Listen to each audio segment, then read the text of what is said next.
Hello.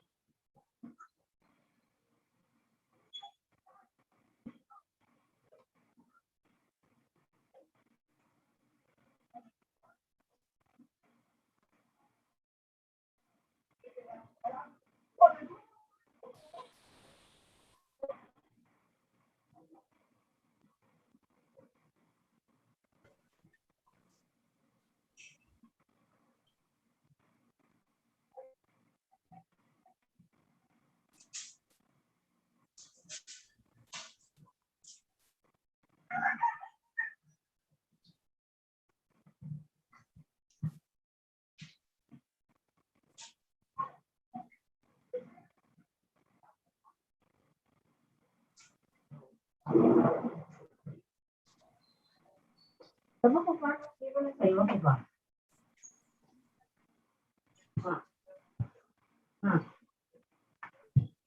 Yan ang yung big thing.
Thank you.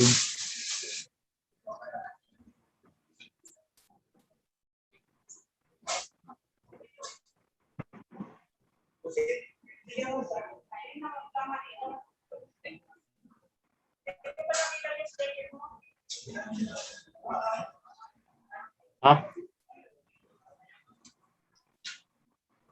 Morning, sir. Morning. Morning.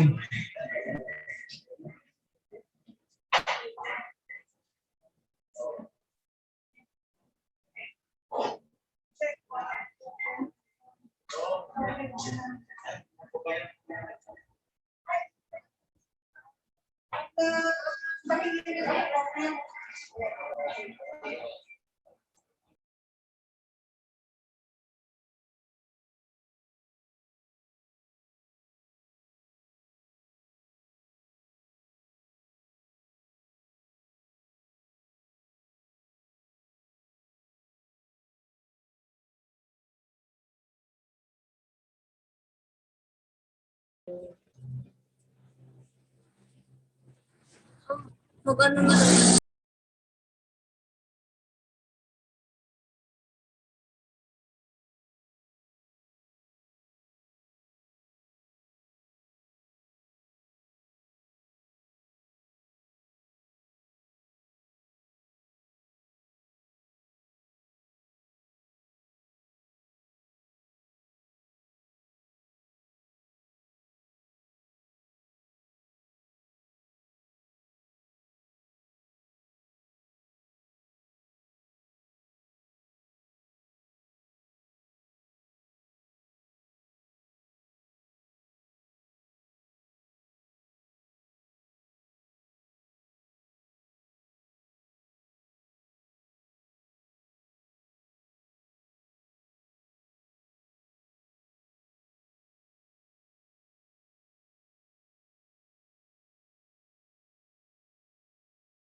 Hi, good morning. Good morning to our resource speaker. Tapos na?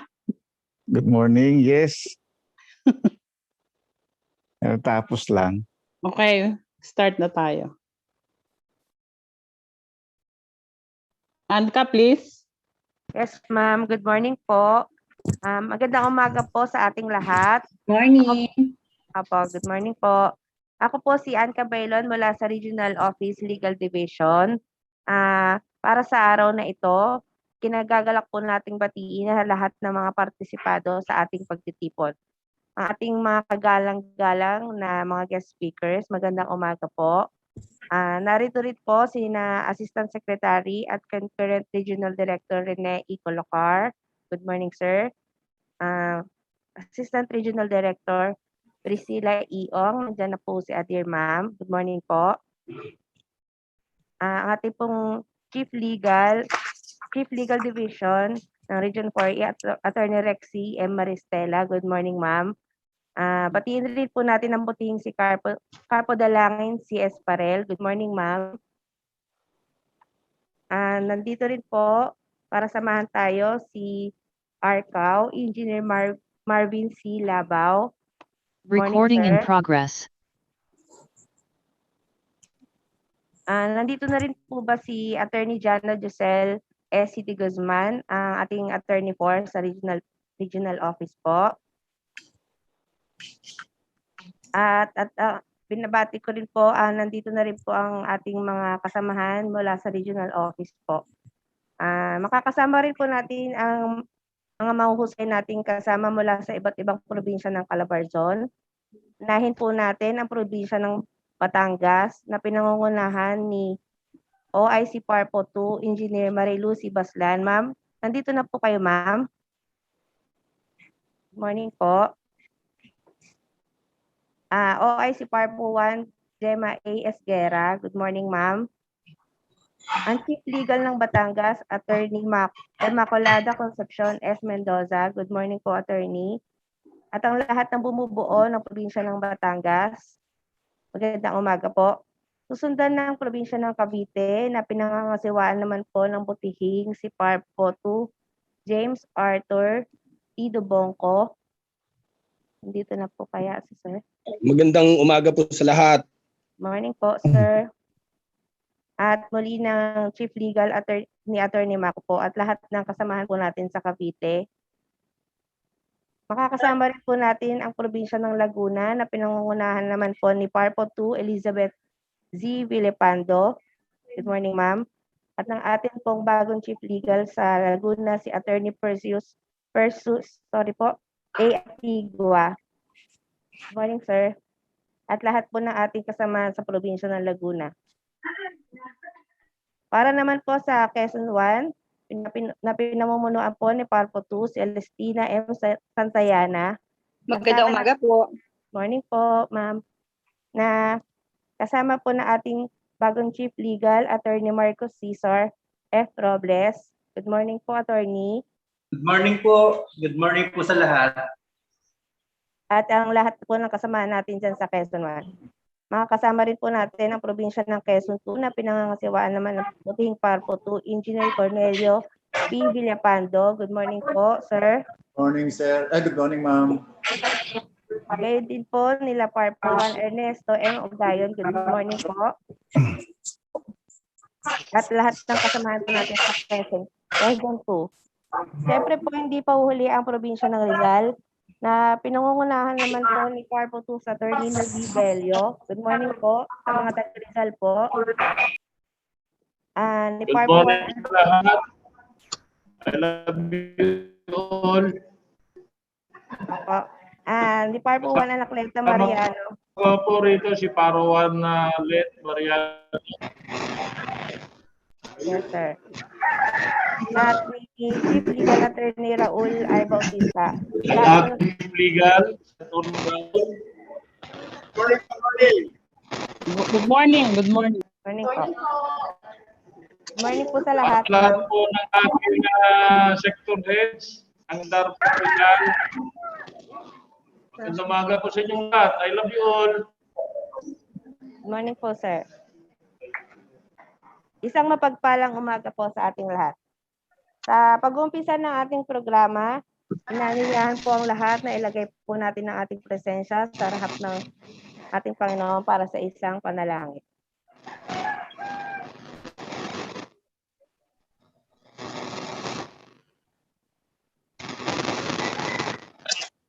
Pangalan mo ay Darla Bunatas.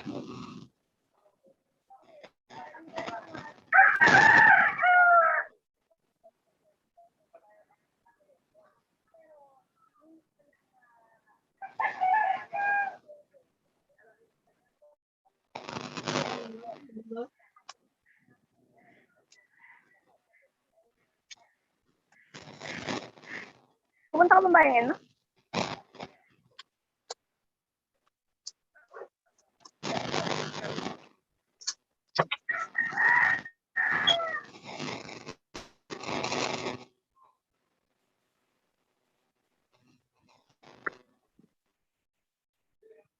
Continue.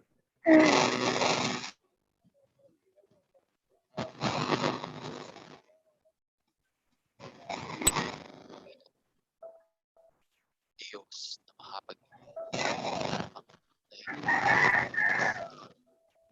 na iyo kami muli sa iyo.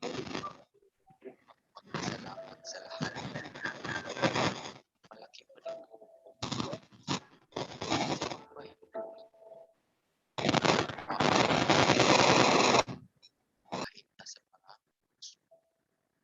naharap namin sa araw na ito. Inaanyayahan namin na samahan kami sa aming paglalakbay sa kagutungan at siyang maging instrument ng aming pagbabaligyan sa mga nangangailangan sa amin. Lugod namin iniaalay sa iyo ang iniinay. Sana'y maging kaya-kaya at bigay parangal sa iyo, Kabanal. Hinihingin namin sa iyo pagtatagpay ng webinar na sana'y maging kaya-kaya sa iyo at magbigay sa mga lubos na nangangailangan sa kung ano man ang matutunan sa araw na ito. Lahat ng buhay, dalangin namin sa pamamagitan ni Jesucristo, iyong anak. Amen.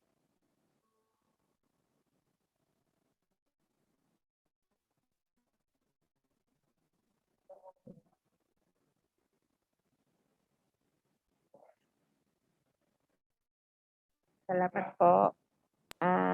Anka, kasama rin natin si Adir Presi. Yes, ma'am. Apo.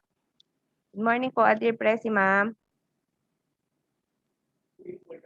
Sa pagpapatuloy po, hayaan nyo naman pong ipakilala ko para sa ating panimula ang ating butihing Assistant Secretary at tumatayo rin bilang ama at direktor ng Dar Calabarzon Region, si Asek Rene E. Colocar. Magandang umaga po, sir. Magandang umaga sa lahat. Nasa ikawalong araw po ako ng paano ita-transform ang positive sa negative.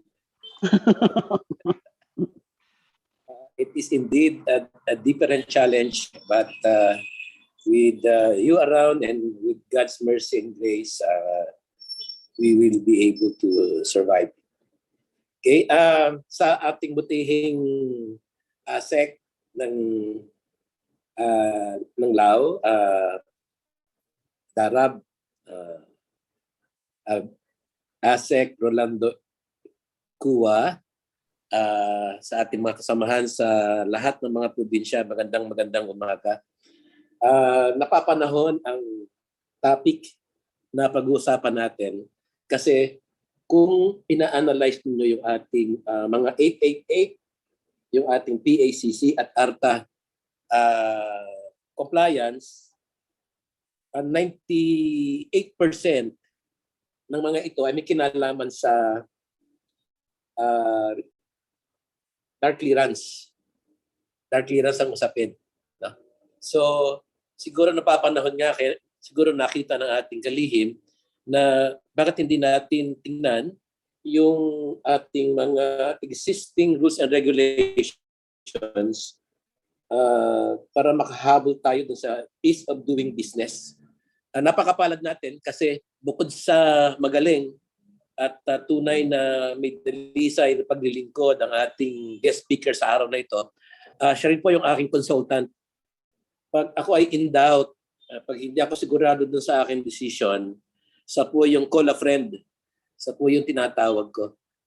Dahil napakabait po talaga at napakasipag ng taong ito. So, enjoy the 2 days activity. For today, we will be having the revised rules and procedures governing the issuance of dark clearance on land transaction involving agri-lands. And tomorrow, we will have AO3, amending certain provisions of the comprehensive rules on land use conversion under DAR AO1, series of 2002, and etc. So for tomorrow, we will have ASIC Gym. And for today, the whole day today, we will have ASEC Rolando Cua. So muli, magandang umaga sa inyong lahat. Keep safe, everyone. Thank you po. Maraming salamat po, Asik Rene. Ngayon naman po, pinakikilala ko po ang para sa rationale ng ating programa, si Attorney Rexy Emaricera, ating Regional Chief Legal. Morning, Magandang umaga po sa lahat ng naka-on board. We could have been in Baguio or somewhere else to conduct ito pong cascading ng AOs, but unfortunately, the situation does not permit us to do so. So, and besides, I have been receiving calls, I have been receiving queries, clarifications regarding some of the provisions of the AOs. So we can no longer wait for the face-to-face cascading. Thus, we see the need po to conduct urgently ito pong cascading virtually. Actually, the AO is not new for some of us. This was presented to us last year, I think, for consultation by the central office. Yun po naman siguro mga comments natin ay na-consider. So ngayon pong araw na ito, binarapat po namin na imbitahin ang isa po sa one of the members of the Policy Review Formulation Committee. Siya po yung tinatawag na natin po ngayon na walking encyclopedia of DAR. Tama nga po si Sir, siya po yung laging call a friend natin whenever may mga gray areas tayo sa pag-implement ng ating agrarian laws. Siya po ay na-appoint na RARAD last year and at the same time OIC DARA board member. My good friend and yours too, pinakikilala ko po si ASEC Rolando Cua. Take it away, sir.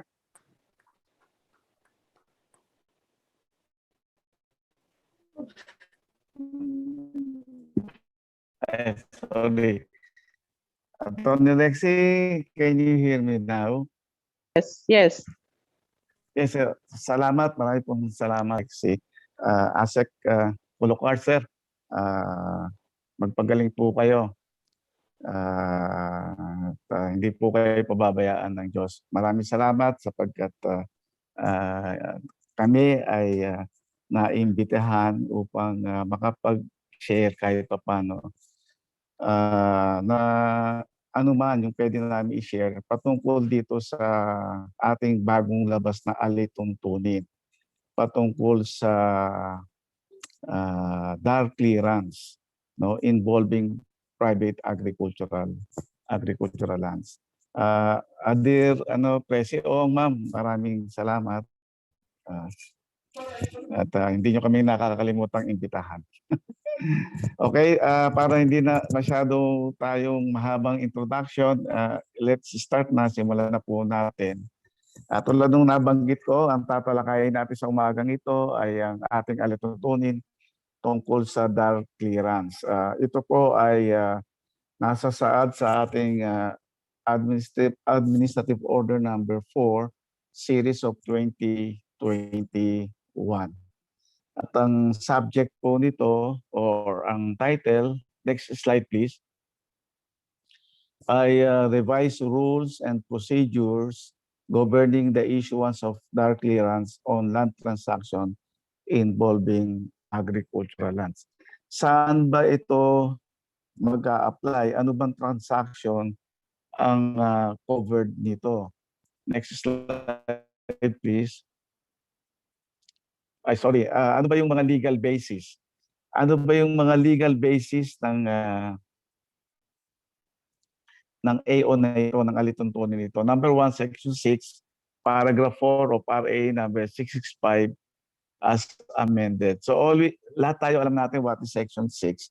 Ito yung ownership ceiling at ito rin yung nagre-require na dapat lahat ng all transactions executed prior to June 15, 1998 must be registered on or before June 15, 1998 or within 3 months from the effectivity of the said law from Mawala ng ulam.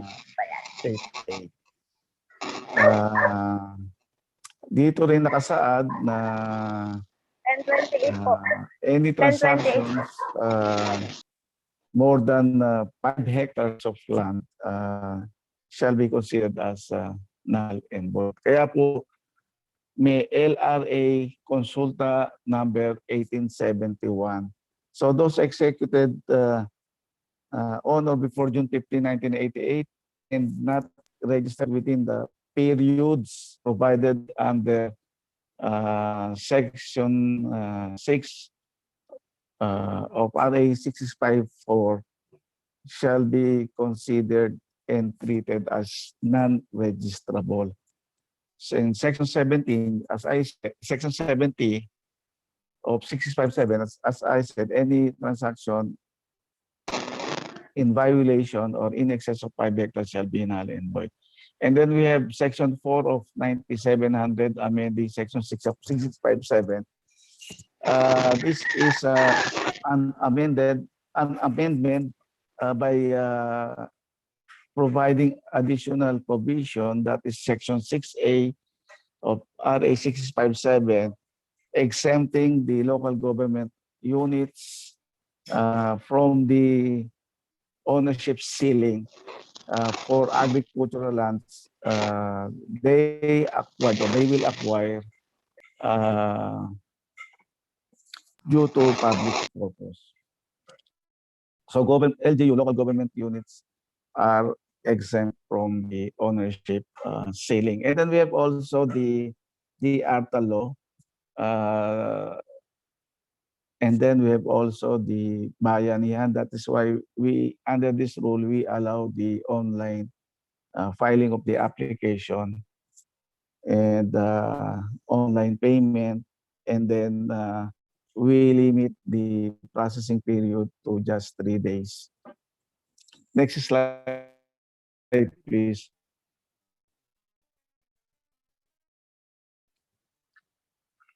Now, ito yung sinasabi ko kanina, ano ba yung mga transaction na new AO o land transaction? Number 1, this AO shall apply only to land transaction involving PALs pertaining to private agricultural lands with no notice of coverage issued pursuant to RA number 6657 as amended or not covered by any agrarian reform program. So, yung hindi covered ay ililipat ang lupa, kailangan kumuha ng DAR clearance. Number 2, the issuance of the land transfer clearance shall not apply. Ito, parang exclusion or exemption to the coverage. Shall not apply to any form of transfer of agricultural lands covered and awarded under PD 27, RA 6657 as amended or any agrarian reform program. So bakit hindi a-apply itong AO1? Simple lang because they are governed by different AO. So what AO governing the transfer of awarded lands? So AO 8 1995 ang mag-govern, ang mag-a-apply kapag awarded lands ang ita-transfer. At ang provision na ini-implement ng AO 8 1995 ay ang Section 27 of RA 6657, ito yung mga provision on the transferability of awarded lands. Next slide. Hindi rin a-apply itong ating alituntunan na ito, itong AO1, itong AO4 2021 to all land transactions with exemption, exclusion, conversion orders issued by the DAR. So yung mga lupang meron ng exemption, meron ng exclusion, meron ng conversion order, hindi na kailangan kumuha ng DAR clearance. Yung kanilang exemption, exclusion, conversion order, yun na yung pinaka-DAR clearance nila. At bago naman nila nakuha yung mga orders na yon, dumaan sila sa ibang procedure. Yung exemption under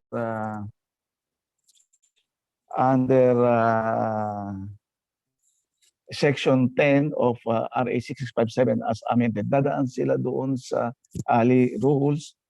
Yun namang exclusion pursuant to loose farms, livestock, etc. Dadaan sila sa AO1 2004.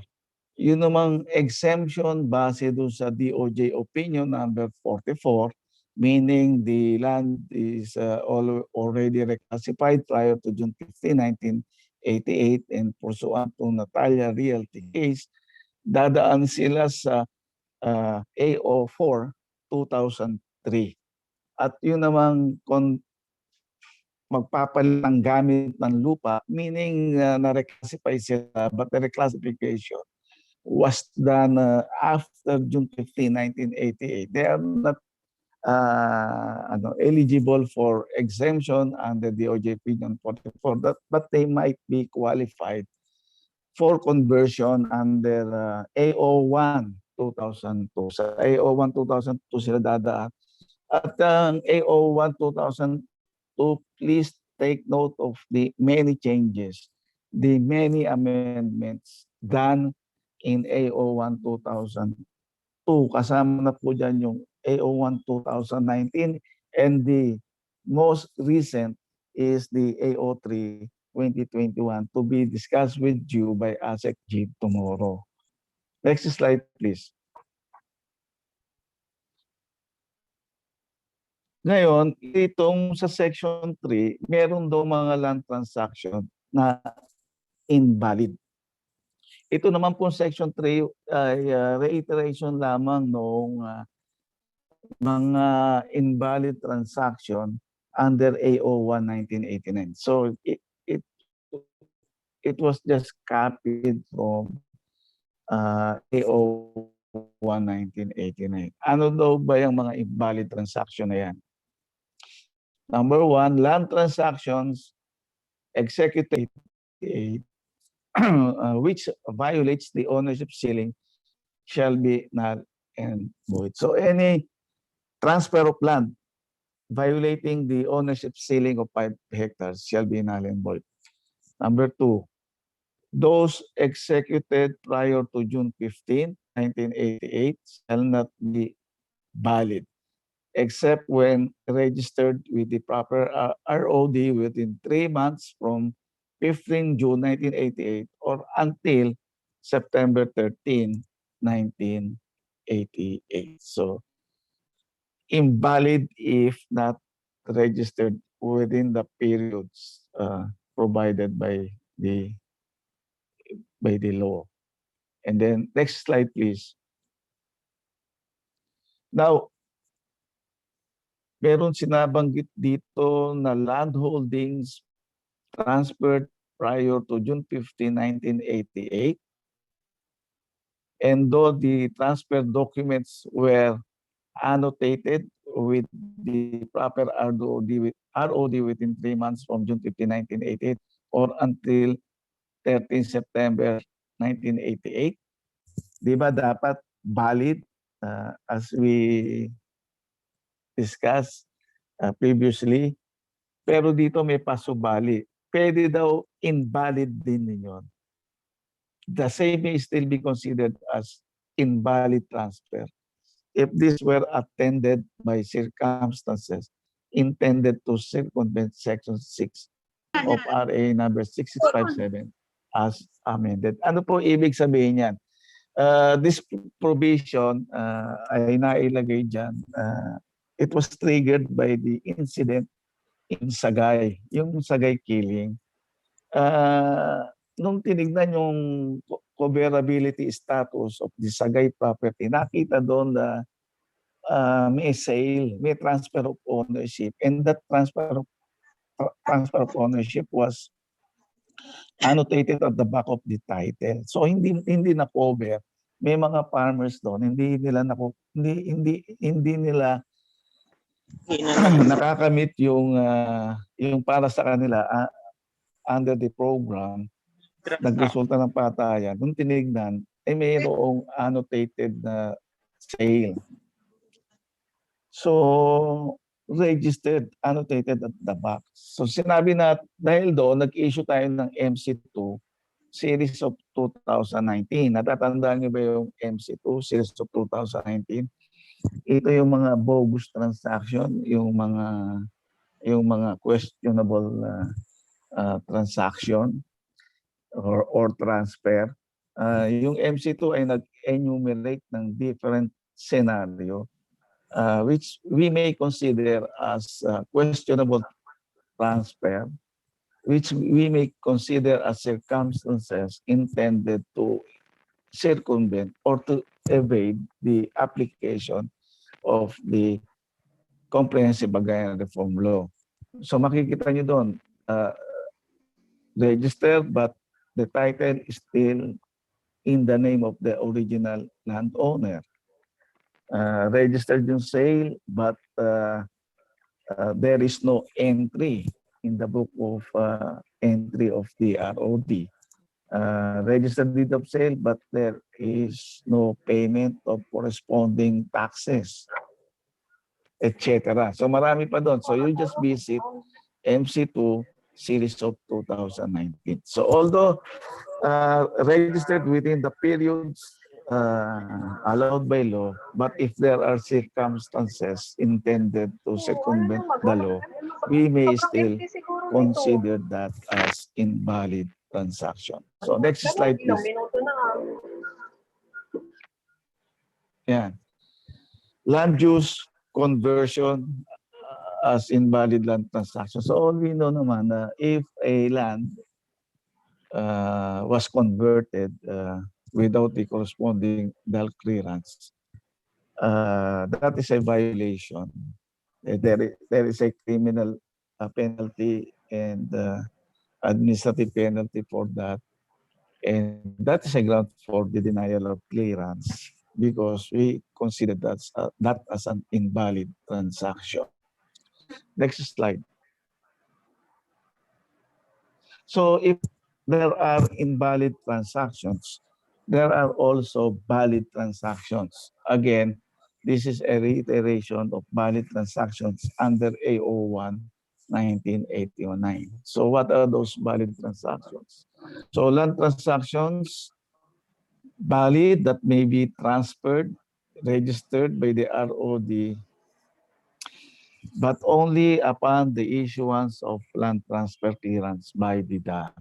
Number one, lands retained by the landowner under Section 6 as amended, duly certified by the PARPO 2 as a retention area of the landowner. Of course, subject to the rights of preemption or redemption of the tenants if any. Now, if you will notice, under AO7, series of 2011, it is the PARO who has the authority to issue certificate of retention for landowners having an area of not more than 5 hectares, and he has no other land. No other agricultural land holdings. And then next slide. Then those executed and entered into on or after June 15, 1988, observing the required 5 hectares aggregate landowners ceiling of the transferee and with the prerequisite land transfer clearance for the from the DAR. Natatandaan ninyo yung we have an AO on this, no? Saying that if the landowner sold more than 5 hectares, and then we treated the first 5 as valid, subject to the as valid and part of the retention area of the landowner, but the excess shall be null and void. That scenario may fall under this. But do you remember the case of Romeo Carriedo? In the case of Romeo Carriedo, initially the Supreme Court said that AO of ours is invalid because it is as if in the nature of a penal provision not provided for under Section 73 of RA 6657. Because and also in the Carriedo case, the Supreme Court said the CLOA is not a title under the Torrens system and not covered by the indivisibility doctrine. Because of that, we filed a motion for reconsideration to the Supreme Court through our legal service and through our USEC legal. The Supreme Court reconsidered its decision and reversed itself and recognized the validity of our AO, saying that we consider the hectares as valid because it's part of the retention area and the excess shall be null and void. And it recognizes the CLOA as regular, as title, similar to regular title, registered under the Torrens system, covered by the indivisibility doctrine. So next slide, please.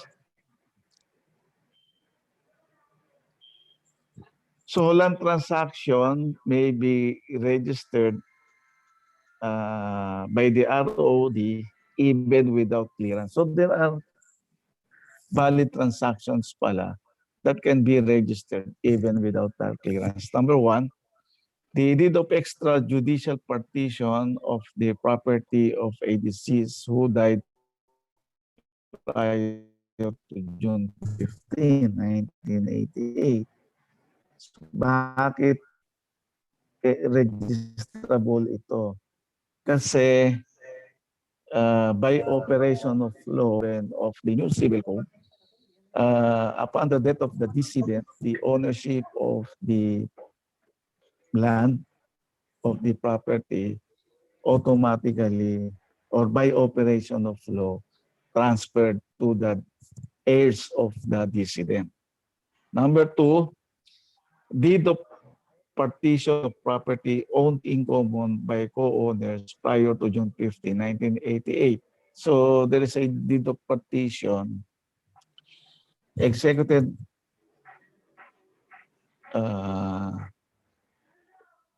there is a deed of partition of property owned in common. It was already owned in common prior to June 15, 1988. So titila-tila din lang naman yon.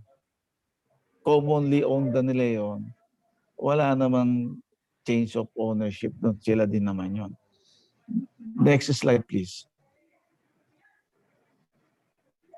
And then subdivision of title without change of ownership. So, for example, A and B co-owned a property, 10 hectares. Then they will subdivide it. That subdivision can be registered even without clearance because there is no change of ownership. Attorney Rexy, can you still hear me? Yes, yes, loud and clear. Kaya lang medyo Paki-mute, parang- paki-mute po nung mga nung mga audio nung iba para marinig natin si Asa clearly. Okay, so yan, clear na. Okay, okay. So we go now to the next. Deed of real estate mortgage executed by the original landowner or beneficiary. So deed of real estate mortgage. So this is a mortgage. There is no transfer of ownership. There is only an encumbrance, but no actual transfer of ownership. And then the next one is the expropriation or acquisition through other modes by the LGU of private agricultural lands to be used for actual, direct, and exclusive public purposes consistent with the approved local comprehensive land use plan. So ito po yung pursuant to Section 6A of RA 6657.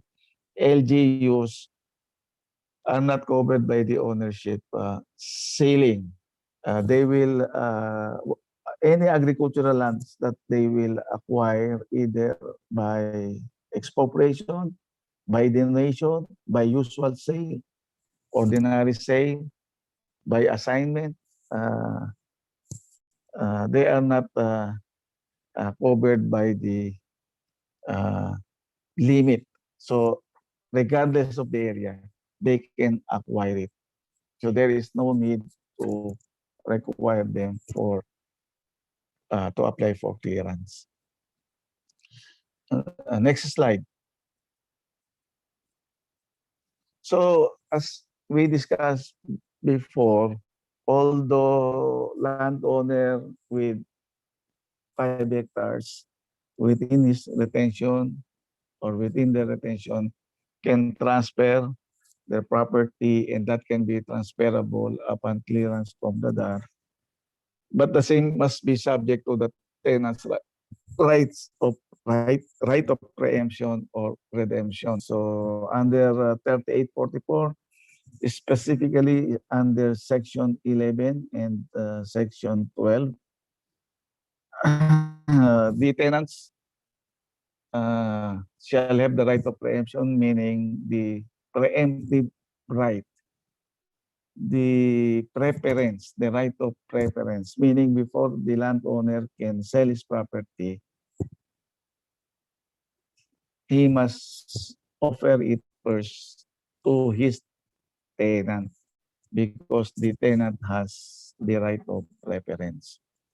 And then meron din siyang right of redemption. Next slide please.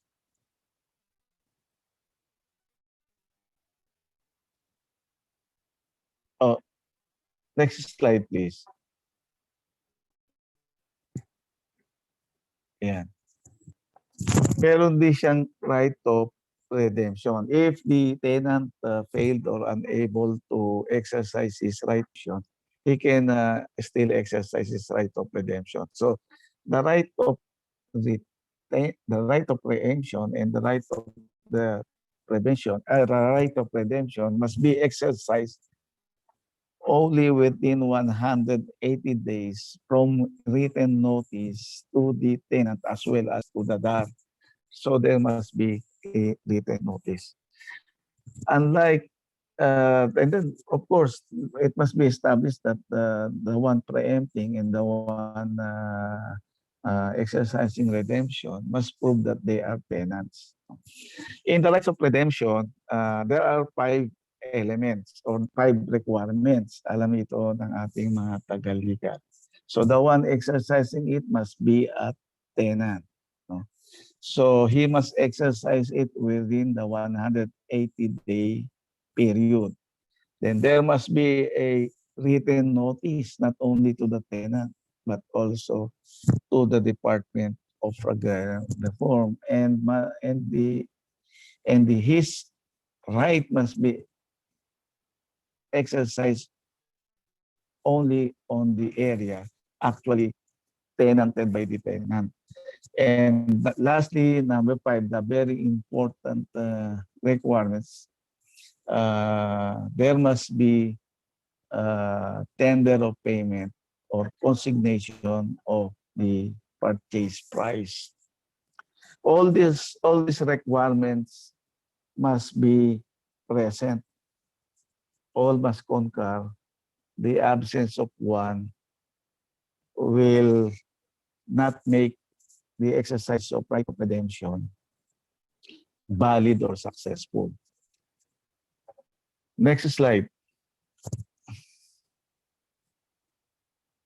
Next slide. Next slide. Now, after knowing the legal basis, and then what are those valid transactions, and what are the general provisions, basic principles under this AO. Now we go now to the application proper. Section 8, the manner of filing. The applicant, transferor, and transferee, or their duly authorized representative, shall file a written application request for the issuance of LTC before the DARPO of the place where the property is registered. Not not where the property is located. Where the property is registered with the ROD. So there is already form number 1 attached to the AO and also published. So may form number 1 na yan. So what can you notice under this section 8 in the manner of filing? So who will file? Both the applicant, transferor, and transferee. Paano kung hindi available yung isa, hindi na makakapag-file? Paano kung hindi available parehas, hindi na rin makakapag? Meron namang option. O they can be represented or by their authorized representative. So transferor and transferee or their duly authorized representative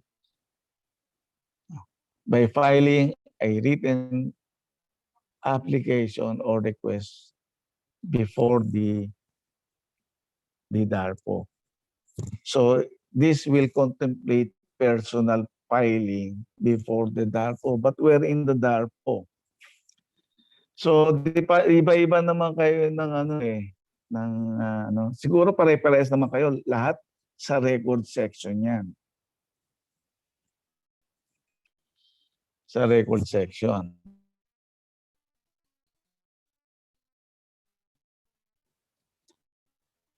Pero dapat bago umalis yung kung personal filing yan, dapat bago umalis yung applicant, dapat nakarating na kaagad, i-refer nyo kaagad sa legal. Kasi on the day of filing, the legal will evaluate the documentary requirements. Kasi kung sa section yun, hindi nyo, dapat i-refer nyo kaagad sa legal kasi hindi nyo alam yung records, baka hindi alam mag-evaluate ng mga legal documents. Kulang pala. Natanggap na, kulang pala. So it's very important na before the DARPO will accept it, the legal section, the legal division na evaluate niya para alam niya kung tatanggapin o hindi tatanggapin yung application. At dahil nga sa ARTA, dahil nga sa pandemic, next slide please.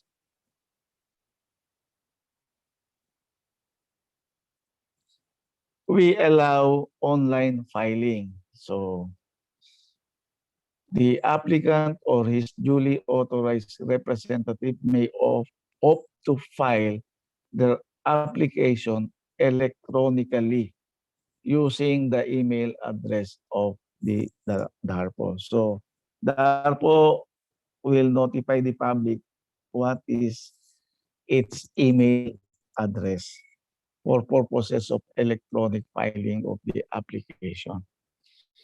If such mode was adopted, then the written application request together with mandatory requirements must be submitted.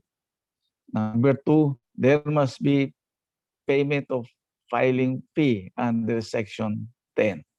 Next slide, please. And then the electronic copy of the application request and its annexes shall be in the PDF form only. And then the DAR office shall subsequently require the submission of the hard or printed copy of the submitted documents via registered mail or personal submission to verify the document authenticity. So PDF copy, but the DARPO is not precluded to require the submission of the original copy of the documents to verify authenticity. It was not provided under the AO on when the DARPO will require the submission of the original document. Next slide, please.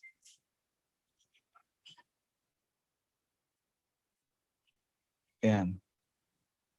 The applicant may also store the files, application requests, and documentary requirements in a portable storage device, USB, flash thumb drives, compact disc, digital versatile disc, etc., which shall be labeled and be submitted to the DARPO in a sealed envelope through postal office or accredited courier. Next slide, please.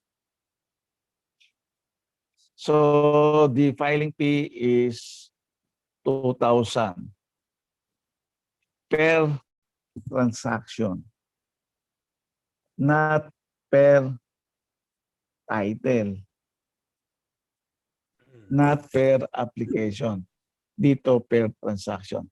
So 2,000 per transaction shall be collected by the issuing DARPO through its cashier or through online banking deposited to the BTR. Dito, yung online banking, nakipag-coordinate na ako kay Director Ulit. Dapat yung coordination na to ginawa before the publication or before the approval of the AO. Parang it appears na bawat province yata meron namang account. Pero hindi rin ma-sure nila, Director On, kung pwedeng i-deposit doon. So, nag-set na po kami ng meeting on how to implement this online payment or online banking payment to the BTR. Next slide, please. The documentary requirements. So number 1, the official receipt or deposit slip issued by the bank or issued by the cashier, and then showing proof of payment of the filing fee. Number 2, the original copy of the notarized instrument or deed transferring the ownership of the subject land holding. Next slide. The electronic copy of the title 6 months, the e-copy prior to the filing of the application. And then, or the certified true copy of tax declaration in case of untitled lands. If the original copy on file with the ROD was lost, a certification by the concerned ROD shall be sufficient. Next slide, please. And then the affidavit of aggregate land holding by the transferee. So including their spouse if married, attesting that the transferee have not exceeded the limit of ownership provided for under Section 6. Next slide, please. Affidavit of the transferor clearly stating the following. So very important legal na makita nyo ito in the affidavit. Bagay, there is already a form on this. Tingnan na lang ninyo yung form. So ito yung dapat makita sa affidavit of the transferor. That the land subject of the transaction is his retention area. The land subject of the transaction is not tenanted. And if the land is tenanted, a statement showing compliance with the tenant's right of preemption or redemption and attaching the required written notices to the concerned tenant and the proof of receipts. So, legal, don't limit your evaluation of the submission of documentary requirements on the enumeration. Kasi kung titignan niyo yung enumeration, there are only 7 there. OR, etc. ganyan. Pero may mga nakatago. Tulad dito, nakatago ito doon sa enumeration of documentary requirements. Kung hindi niyo babasahin yung affidavit. So may hinihingi pang isa. Yung nasaan yung written notice. Isa. Tapos nasaan yung proof of receipt. 2. So, kung bibilangin yung documentary requirements, there are 7, but there are additional 2 nakatago dito sa affidavits to be submitted by the transferor. Tingnan ninyo yun. And then, of course, binanggit natin kung transferor or transferee are represented by authorized representative, hindi naman nakalagay dyan ng SPA, I suggest, siyempre, hingin nyo yung SPA. So, actually, kung bibilangin ko nga, parang 10 na yung documentary requirements. So, next slide, please. Ano pa yung hahanapin ninyo sa affidavit of the transferor? Hahanapin niyo doon kung may pending case. No? Kasi it must be stated by the transferor whether or not there is a pending case before any regular court or any other tribunal involving the land subject of the transaction. If there is a case before the regular courts or any other tribunal, the same. So, dito hindi naman natin sinabing isubmit mo yung decision o isubmit mo yung petition na yan nakapending o certification na yan nakapending o yung certificate of finality. Hindi sinabi rin. So it's so sufficient na under oath, the transferor stated that there is no pending case, that there is pending case, but still ongoing or already decided and already with finality. So, I mean, a statement under oath is already sufficient. Next slide. So, another documentary requirements, the original or certified copy of the certificate of aggregate landholding of both the transferor and the transferee, including their spouses, if married, to be issued within 6 months prior to the time of the filing of the municipal and to the filing of the request by the municipal to the municipal and provincial assessor of the place of residence of the applicant and where the property is situated. So, certification from the municipal and provincial assessor of the place of residence of the applicant where the land is situated as to the aggregate land holding of both the transferor and transferee. And if the place of residence of either or both of the transferee and transferor, or if the land is situated in a highly urbanized or chartered city, then ang hahanapin po ninyo ay certification from the city assessor. Also within the same period of 6 months prior to the filing of the application. Next slide, please.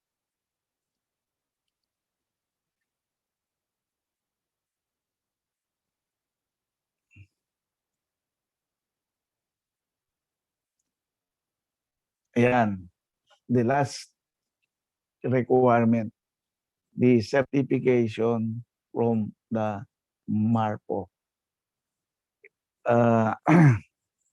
Before filing the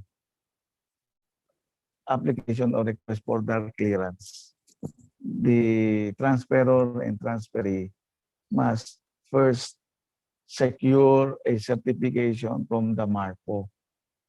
O may form tayo dyan, LTC form number 2. And the MARPO must issue that certification within 3 days from receipt of the request.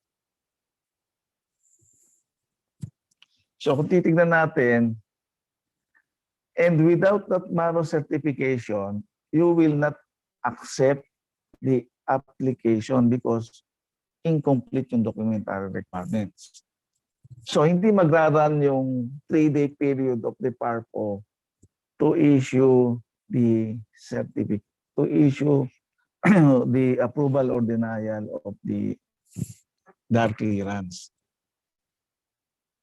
So para kung titignan natin, if 3 days si MARO plus 3 days si PARPO, actually 6 days ito. Hindi lang ito 3 days. Kasi mawawala na sa proseso ni PARPO yung investigation.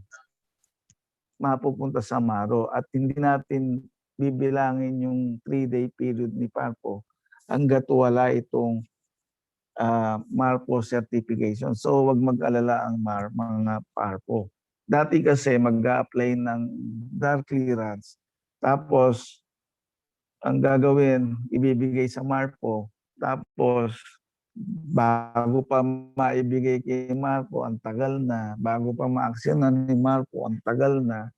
Mag-iimbestiga bago makadating kay PARPO, ang tagal. Kaya nagtatagal bago maka-issue ng clearance. So dito sa new rules, bago pa tanggapin ni PARPO, may nagawa na si MARPO. At si MARPO, dapat 3 days lang from the time of the request. So may mga MARPO participants ba tayo? Dapat paki-heads up nyo sila dito sa provision na ito. Kasi baka ma-arta sila. So ano yung gagawin ni MARPO kapag nakatanggap siya ng written request for the issuance of MARPO certification? So una, titignan niya yung presence or absence of the tenants, leaseholders or actual tillers or actual occupants directly working in the subject land. Next slide. Dapat ano na ba yung gamit ng lupa? Meron ba diyang premature conversion or development? Meron ba diyang illegal conversion? Pangatlo, may conflict of claims ba dyan? Siyempre, malalaman niya yung conflict of claims kapag may interview lang. So, So it's just a way of parang validating yung affidavit of the transferor and of the transferor in his required affidavit. So yun lang naman, tatlo. Next slide please. Tingnan natin kung meron pa. Next slide please. So yun lang naman tatlo ang hahanapin ni Papo. So within 3 days malabas na yan. This provision was patterned dun sa land use conversion process. Di ba? Before we accept application for conversion, there must be form number 3, MARPO certification. On the, of course, on the status of the coverability of the land, on the status of farmers, tenants, occupants, the actual condition of the land, and the posting of the notices, the billboard requirements. So yun ito pattern din ito. Bago pa makapag-file ng application, dapat meron na rin itong certification. So purpose, bawas na yung inyong period. So yung 3 days nyo, actually wala na, kakayanin nyo yan kasi wala na yung process ng MARPO. Bago pa i-file, pinrocess na ni Marco yun. So, paano tatakbo? Saan tatakbo yung application? So, yung tulad na sinabi ko kanina, sa filing, kapag personal filing, sa DARPO, so maring nasa inyo yun. Maring, kasi baka may procedure kayo sa records. Pero hindi yun, kapag sa records, dapat papuntahin nyo kaagad sa legal. Kasi the legal, ito, within the same day from the receipt of the application request, either through email or personally, I'm talking about personally, the DARPO through the Agrarian Legal Assistance Division, ALAD Legal, shall make an initial evaluation of the application request. So legal ito. So pag DARPO may natagal, i-refer nyo na kagad sa legal para makita ng legal kung tatanggapin o hindi. Kasi kung kulang, hindi tatanggapin. Walang MARO certification, hindi tatanggapin. Walang payment, hindi tatanggapin. Basta may isang kulang, hindi tatanggapin. Para hindi tayo matali doon sa 3-day period. Ganon din yung email filing. Ganito naman yung email filing. So, DARPO will provide email address. So, applicant will file it through the email address of the DARPO. Then, legal, I suggest dapat diretso sa legal yon. And then, on the same day of email filing, the legal will evaluate the application. Kapag complete, legal will issue acknowledgement receipt saying that it is complete and considered as officially filed. So tatakbo na ngayon yung 3-day period ninyo. But if not complete, the legal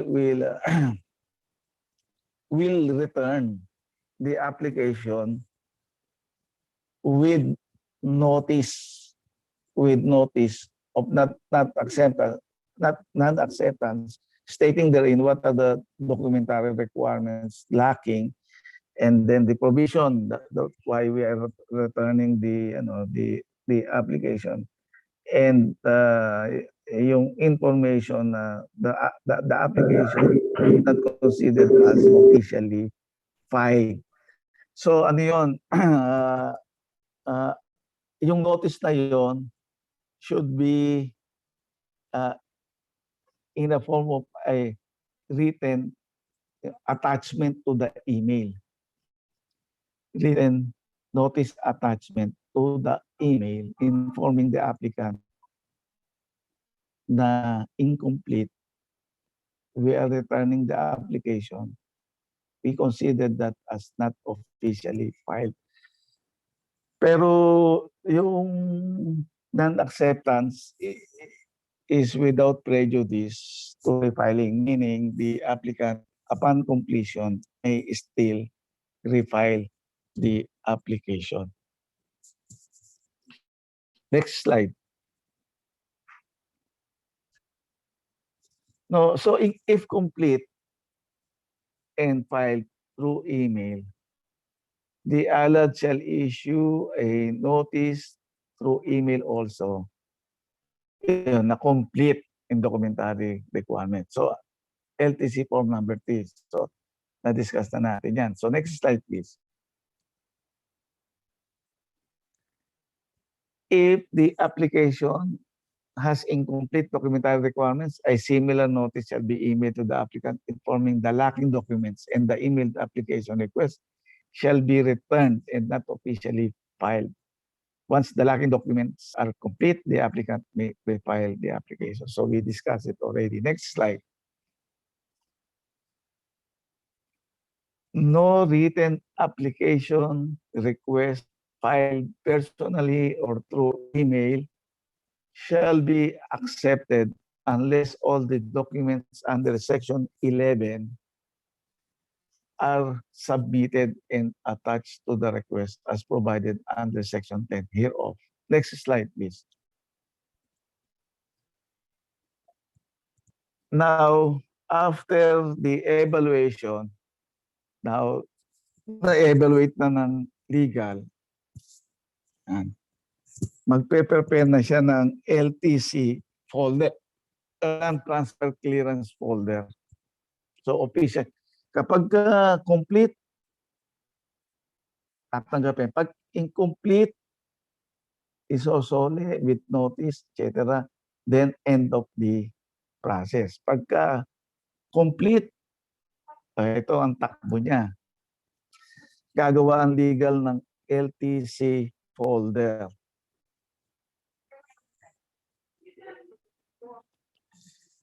Ayan. Then, after assigning of LTC docket number and entry in the LCMS, the LTC folder shall be forwarded to the Land Tenure Improvement Division, LTID, or Field Operation Division, FOD. Ang hindi lang ako sure dito kung yung ating LCMS, merong merong parang patawag doon. Hindi kasi ako teki. Kung provided ito do sa LCMS, kung may paglalagyan ito sa LCMS, kung nakaprogram ito sa LCMS, hindi ko lang alam sa bala, kila Director Marge. So, legal will prepare LTC folder, then submit it to the LTID or FOD. Next slide. Or not the land subject of the application request is covered under any agrarian reform program or included in the CARPER land database. In case of a retained area, to determine whether the transferor was granted retention area and or that a certificate of retention has been issued in favor of in his favor by the DAR. Next slide. If the subject land is not covered by PD number 27, EO228, RA657, or any agrarian reform law, a brief certification attesting to such fact shall be issued. So LTC form number 4, who will issue the CARPO of LTID or FOD. Then the same procedure shall apply if the land is the retained area of the applicant. Next slide. If the subject land is covered by any of the aforesaid agrarian reform law, the CARPO of LTID or FOD or the latter's representative dapat authorized shall in the same manner provided under section 13.3 hereof issue a brief certification attesting to such fact in the LTC. So, meron siyang attestation and recommendation under form number 4.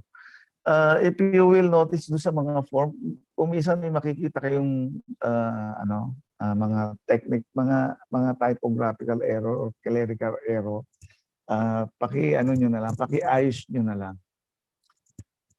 Next slide. So the provincial chief or the legal chief division or duly assigned legal officer shall issue a brief report also with his or her recommendation for the approval or denial of the application request. So meron din siya sa Form 4. So yung Form 4, anong makikita niyo doon? Attestation of both the LTID and legal and the recommendation of both the LTID and legal. Next slide. After their attestation of the facts mentioned in form number 4 and their recommendation, they will now submit it to PARPO, and the PARPO only has 3 days to approve or deny the application. 3 days, not to be counted from the receipt of the PARO of the report of the report of and recommendation of the LTID and the legal. The 3 days here is 3 days from the filing of the application. Within 3 days from the official filing of the application. Next slide. Ngayon, so we know now the process. Hindi natin maiwasan, may magre-reklamo. Hindi natin maiwasan, may magagalit. Lalo na kung dininay ninyo yung, yung application. So ano remedy nila? So they can file an action before the regional director using the Ali rules as a vehicle. AO3 series of 2017. Now, next slide.